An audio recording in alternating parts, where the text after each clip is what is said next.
السلام علیکم ورحمۃ اللہ وبرکاتہ۔ امت مسلمہ کے لیے لمحہ فکریہ۔ ایک سوال: کیا مولانا سعد کاندھلوی صاحب کو تبلیغی جماعت کو ختم کرنے کے لیے ڈپورٹ کیا گیا ہے؟ ایک سوال ہے، میرا ایک سوال ہے، ظاہر ہے کہ صحیح بھی ہو سکتا ہے، غلط بھی ہو سکتا ہے، ایک لمحہ فکریہ ہے۔ 2020 میں انہوں نے ایسا کام کیا کہ باہر کی جماعتوں کا آنا بند ہو گیا۔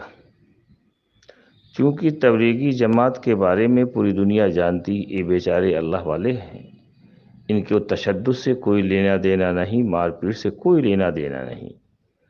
مولانا الیاس رحمۃ اللہ علیہ نے جب اس کام کو شروع کیا تو مولانا الیاس صاحب کو بھی کچھ لوگ بتاتے ہیں ان کو بھی مارا، لیکن انہوں نے دعا دی۔ تبلیغی جماعت کے اندر یہ کہا جاتا تھا، آپ کو کوئی کچھ کہے آپ ان سے تشدد مت کیجیے، آپ ان کے لیے دعا کیجیے۔ لیکن ابھی سال 2 سالوں میں یہ باتیں دیکھی جا رہی ہیں کہ مولانا سعد کے جو گروپ ہے وہ دوسرا گروپ جو شورا کے نام سے ہے، ان کو اپنی مسجدوں میں آنے نہیں دیتے، بلکہ ان پر تشدد کرتے ہیں، مارتے ہیں، پیٹتے ہیں، اور FIR درج ہو رہی ہے۔ ابھی 2-4 دن پہلے اڑیسہ میں ایک جماعت کے ساتھ بھی ایسا معاملہ پیش آیا کہ ایک عالم صاحب تھے، ان کو مارا پیٹا اور FIR ہوئی۔ تو ہندوستان کے مختلف شعبوں میں اب ان کا نظریہ بدل گیا ہے کہ جو مارے اس کو دعائیں دو، جو کہ ایک شریعت کا طریقہ تھا۔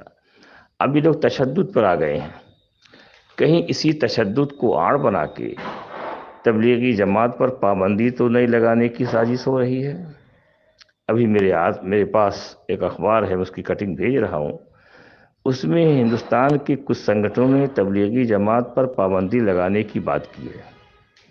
کہیں مولانا سعد صاحب کا یہ خفیہ ایجنڈا تو نہیں ہے کہ پورے ہندوستان میں تشدد کراؤ تاکہ پورے ہندوستان میں یہ معاملہ جائے کہ تبلیغی جماعت والے ایک تشدد والی جماعت ہے، اب وہ جماعت نہیں رہے گی جو ان کو گالی دو، ان سے کچھ کہو، یہ دعائیں دیں گے؟ کیا اسی بنیاد پر تشدد کرایا جا رہا ہے تاکہ اس کی بنیاد بنا کر اس جماعت پر پابندی لگا دی جائے؟ ایک بات ہے جو سوچنے اور سمجھنے کی ہے۔ میں جنہوں نے ان پر پابندی لگانے کی مانگ کی ہے فوٹو کاپی بھیج دے رہا ہوں۔ اور کہیں مولانا سعد صاحب کا ایک خفیہ ایجنڈا تو نہیں ہے، کیونکہ باہر کی جماعتوں کا آنا بند ہو گیا ہے۔ اب جو جماعتیں یہاں پہ چل رہی ہیں ان کو ان کے ذریعے سے تشدد کرا رہے ہیں تاکہ لوگوں کے اندر یہ بات پیدا ہو یہ جماعت تشدد والی جماعت ہے، لہذا اس پر پابندی لگائی جائے۔ ایک بہت بڑا خفیہ ایجنڈا ہے۔ سوچو اور سمجھو اور ذرا عقل سے کام دو، فقط والسلام۔ السلام علیکم ورحمۃ اللہ وبرکاتہ۔ ایک بات سمجھ سے باہر ہے جو میرے سمجھ میں نہیں آتی ہے کہ مولانا سعد کی جماعت والے جو تشدد کرتے ہیں دوسرے لوگوں پر اور جو ان کے خلاف FIR ہوتی ہے، اس FIR پر کوئی کارروائی نہیں ہوتی ہے۔ جیسے کہ دلی مرکز میں تشدد کیا مولوی ظہیر کے اوپر، کوئی کارروائی نہیں ہوئی۔ غازی آباد میں تشدد کیا، کوئی کارروائی نہیں ہوئی۔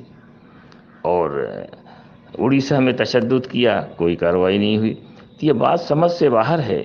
یہ تشدد کر رہے ہیں، ان کے خلاف جو FIR ہو رہی ہے اور مولوی صاحب FIR پر کارروائی نہیں ہو رہی ہے، کیا معاملہ ہے؟ یہ بات سمجھ سے باہر ہے۔ جبکہ جو بھی کوئی آدمی قانون کو توڑے، تشدد کرے، اس کے خلاف سخت کارروائی ہونی چاہیے تاکہ دوبارہ اس کے کرنے کی ہمت نہیں ہو رہی ہے۔ تو مولانا سعد اینڈ کمپنی کے لوگ جو تشدد کر رہے ہیں، جیسے انگرو والے مسجد کے معاملہ ہوا، وہاں بھی تشدد کیا، وہاں بھی FIR ہوئی، کوئی کارروائی نہیں ہوئی۔